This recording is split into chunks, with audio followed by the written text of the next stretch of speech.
शांति। आज 15 सितंबर 2022 दिन गुरुवार की साकार मुरली। आइए अब सुनते हैं मीठे बाप दादा के मधुर महावाक्यों को। मीठे बच्चे, इस दुख के घाट पर बैठ शांति धाम और सुख धाम को याद करो। इस दुख धाम को भूल जाओ, यहाँ बुद्धि भटकनी नहीं चाहिए। प्रश्न, तुम्हारे पुरुषार्थ का आधार क्या है? उत्तर, निश्चय। तुम्हें निश्चय है बाप नई दुनिया की सौगात लाए हैं। इस पुरानी दुनिया का विनाश होना ही है। इस निश्चय से तुम पुरुषार्थ करते हो। अगर निश्चय नहीं है तो सुधरेंगे नहीं। आगे चल अखबारों द्वारा तुम्हारा मैसेज सबको मिलेगा, आवाज निकलेगा, तुम्हारा निश्चय भी पक्का होता जाएगा। Om Shanti. Tower of silence और टावर ऑफ सुख। तुम बच्चे यहाँ बैठे हो तो तुम्हारी बुद्धि घर में जानी चाहिए। वह है शांति का टावर। ऊंच ते ऊंच को टावर कहा जाता है। तुम शांति के टावर हो। घर में जाने के लिए तुम पुरुषार्थ कर रहे हो। कैसे जाते हो? जो टावर में रहने वाला बाप है वह शिक्षा देते हैं कि मुझे याद करो तो शांति के टावर में आ जाएंगे। उसको घर भी कहा जाता है, शांति धाम भी कहा जाता है। यह बातें समझाई जाती हैं। अपने शांति धाम सुख धाम की याद में रहो। नहीं रह सकते हो तो गोया जंगल के कांटे हो, इसलिए दुख भासता है। अपने को शांति धाम के निवासी समझो। अपने घर को याद करना है ना, भूलना नहीं है। घर है ही बाप का। यह है ही दुख का घाट। यहाँ बैठे भी जिनको बाहर की बातें याद आती हैं तो ऐसे नहीं कहेंगे कि इनको अपना घर याद है। इसलिए बाप रोज शिक्षा देते रहते हैं। घड़ी घड़ी शांति धाम सुख धाम को याद करो। गीता में भी बाप के महावाक्य हैं कि मुझे याद करो। भगवान क्या बनाएंगे? स्वर्ग का मालिक बनाएंगे। और क्या? जब स्वर्ग का मालिक बनने बैठे हो तो घर के लिए, स्वर्ग के लिए जो बाप श्रीमत देते हैं उस पर पूरा पूरा चलना है। दुनिया में कितने ढेर के ढेर गुरु हैं। बाप ने समझाया है कि कोई भी धर्म स्थापक को गुरु नहीं कहा जाता है। वह तो सिर्फ धर्म स्थापन के लिए आते हैं, वापस ले जाने थोड़े ही आते हैं। गुरु अर्थात जो वापस निर्वाण धाम वानप्रस्थ में ले जाए। परंतु एक भी गुरु वापस ले जाने वाला है नहीं। एक भी निर्वाण धाम में जाते नहीं। वाणी से परे अर्थात घर। वानप्रस्थ का अर्थ ना गुरु लोग जानते ना फॉलोअर्स ही जानते। तो बच्चों को कितना समझाया जाता है। यह चित्र है सतयुग के और वह चित्र है त्रेता के। उन्हों को भगवान नहीं कहा जाता है। लक्ष्मी नारायण को भी भगवान भगवती नहीं कहा जाता। आदि सनातन है देवी देवता धर्म। सिवाय देवी देवताओं के कोई भी स्थायी पवित्र नहीं होते। 21 जन्म पवित्र सिर्फ एक ही धर्म रहता है। फिर धीरे धीरे अवस्था कम होती जाती है। त्रेता में 2 कला कम तो सुख भी कम हो जाता है। उसको कहा जाता है त्रेता युग, 14 कला। अभी तुमको बाप का परिचय है और सृष्टि चक्र का ज्ञान है। उसको ही तुम याद करते हो, परंतु कईयों की बुद्धि कहाँ ना कहाँ भटकती रहती है, याद नहीं करते हैं।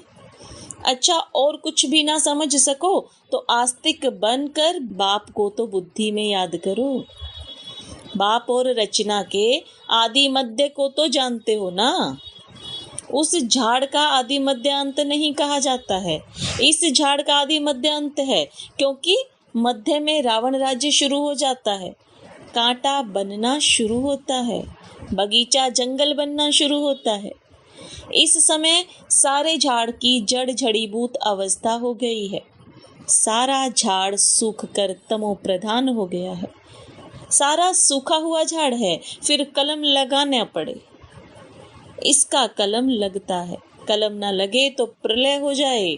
प्रलय अर्थात सारी जलमय नहीं होती है। भारत रह जाता है, परंतु जलमय नाम तो है ना।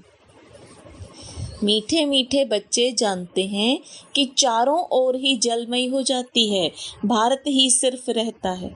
जैसे बाढ़ आती है फिर उतरती भी है ना। कहते भी हैं बीके सारा दिन मौत ही मौत कहते रहते, बस मौत आने वाला है तो समझते हैं कि यह तो अशुभ बोलते हैं। बोलो नहीं, हम कोई विनाश थोड़े ही कहते हैं, हम तो कहते हैं पवित्रता, सुख, शांति का धर्म स्थापन हो रहा है। विनाश ना हो तो शांति कैसे हो? गुप्त वेश में शांति धाम, सुख धाम की स्थापना हो रही है। यह तो हम शुभ बोलते हैं।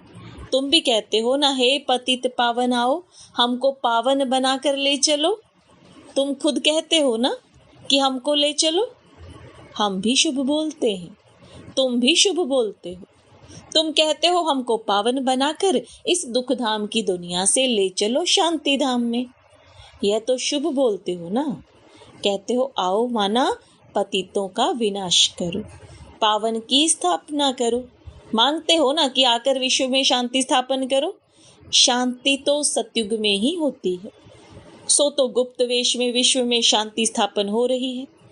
जब तक अर्थ नहीं समझाओ तब तक समझ ना सके। सिवाय बाप के मौत तो कोई दे ना सके। बाप को कालों का काल कहा जाता है। सबको मौत देते हैं, कितने ढेर के ढेर को मौत देते हैं। सतयुग में कितने थोड़े मनुष्य हैं, बाकी सबको मौत मिल जाता है। बुलाते ही हो कि पावन दुनिया में ले चलो, तो पावन दुनिया जरूर नई ही होगी, यह थोड़े ही होगी। पुरानी दुनिया का भी अर्थ नहीं समझते। पावन दुनिया में बहुत थोड़े मनुष्य रहते हैं, शांति रहती है। ये बातें समझने और समझाने में कितना सहज है, परंतु बुद्धि में बैठता ही नहीं, क्योंकि समय ही नहीं है बुद्धि में बैठने का। कहा भी जाता है ना, कुंभकर्ण की नींद में सब सोए पड़े हैं, यह नहीं जागेंगे। यह ड्रामा बड़ा विचित्र है, तो यह सारा चक्र बुद्धि में फिरना चाहिए। बाप आकर सारा ज्ञान देते हैं, उनको कहते ही हैं नॉलेजफुल, ज्ञान का सागर। ज्ञान का सागर एक बाप ही है। तुम जानते हो पानी के सागर कितने हैं? जितने नाम हैं उतने सागर हैं, वह सागर एक ही है। ये तो अलग अलग पार्टीशन कर नाम रख दिए। बाहर सागर तो एक ही है ना। वास्को डिगामा भी सारा चक्र लगाए फिर वहां ही आकर खड़ा हो गया, तो सागर एक ही है। बीच बीच में टुकड़ा टुकड़ा कर अलग अलग बना दिया है। धरनी भी सारी एक ही है, परंतु टुकड़ा टुकड़ा हुई पड़ी है। तुम्हारा राज्य होता है तो धरनी भी एक ही होती है, राज्य भी एक होता है, नो टुकड़ा टुकड़ा।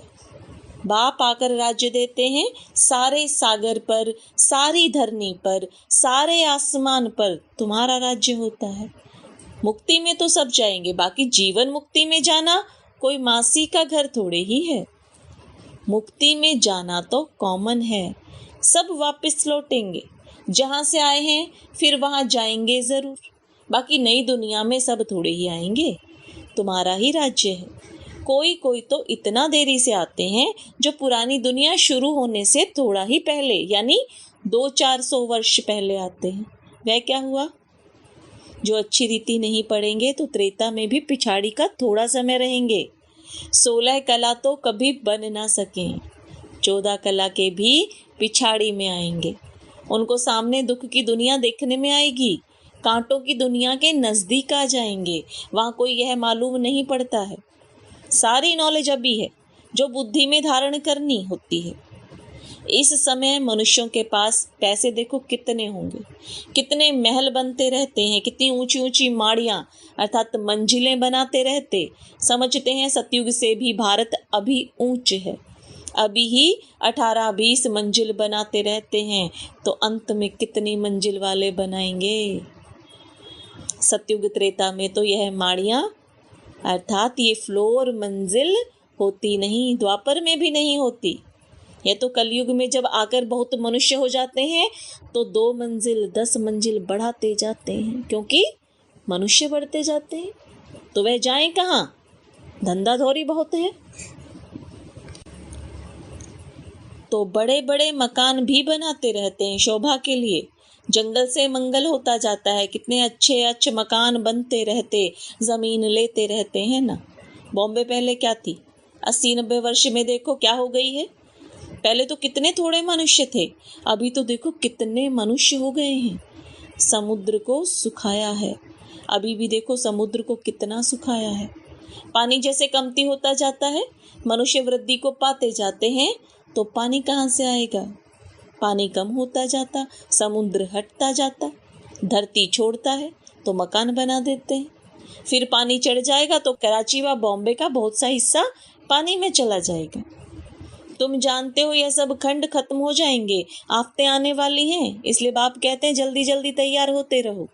जैसे शमशान में जब आग जलकर खत्म होती है तब लौटते हैं, बाप भी विनाश के लिए आए हैं, तो आधे पर थोड़े ही जाएंगे। आग लगकर जब पूरी होगी तब चले जाएंगे, फिर बैठकर क्या करेंगे? आग बुझेगी नहीं, सब चले जाएंगे, सबको साथ ले जाएंगे। होना तो जरूर है, समझते तो सब हैं, लेकिन समय का गपोड़ा बहुत बड़ा लगा दिया है। बच्चों को समझाना भी गीता पर है। गीता एपिसोड है ना, जिसमें देवी देवता धर्म की स्थापना हो रही है। वहाँ एक ही धर्म होगा, बाकी सब धर्म विनाश हो जाते हैं। सिर्फ यह गीता ही है जो भगवान ने गाई है। मनुष्यों ने भक्ति मार्ग के लिए बैठ शास्त्र बनाए हैं। ऐसी ऐसी पॉइंट्स धारण कर फिर सुनानी चाहिए। कहते हैं बाबा भूल जाते हैं, धारणा नहीं होती है। बाबा कहते हैं फिर क्या करें? राजधानी स्थापन होती है, इसमें नंबरवार तो सब चाहिए। सबके ऊपर कृपा करने की ताकत हो तो बाप स्वर्ग का मालिक सबको बना दे, लेकिन नहीं, यह तो बनने ही है नंबरवार। यह कोई भी समझ सकते हैं कि भगवान आया हुआ है। भगवान जरूर स्वर्ग की सौगात ले आएंगे। नई दुनिया स्थापन करने आते हैं तो जरूर संगम पर ही आएंगे, नई दुनिया स्थापन करने। तुम सुनते हो और निश्चय से पुरुषार्थ करते हो। जिनको निश्चय ही नहीं वह कभी सुधरेंगे ही नहीं, बल कितना भी माथा मारो। तो बाबा के अवतरण का पैगाम सबको देना है, मैसेज देना है। आगे चल अखबारों में पढ़ ही जाएगा। जैसे तुम्हारा नाम बदनाम भी अखबारों द्वारा हुआ, फिर नाम बाला भी अखबारों द्वारा ही होगा। दुनिया तो बहुत बड़ी है, सब जगह तो तुम बच्चियां जा नहीं सकेंगी। कितने शहर हैं, कितनी ढेर भाषाएं हैं, अखबारों द्वारा सब जगह आवाज पहुंच जाता है। कोई भी आएगा कहेगा हाँ अखबारों द्वारा आवाज सुना है, तो तुम्हारा नाम अखबारों द्वारा ही होगा। ऐसा नहीं समझो कि सब तरफ तुमको जाना पड़ेगा, फिर तो पता नहीं कितना समय लग जाए। अखबारों द्वारा ही एक्यूरेट सुनेंगे। तुम कहते भी हो कि बाप को याद करो तो पाप कट जाएंगे, अखबारों में तो पढ़ना ही है। अब तुम्हारा नाम बाला होगा तो फिर बढ़ता जाएगा। जैसे कल्प पहले पता पड़ा होगा वैसे ही समय पर पड़ेगा।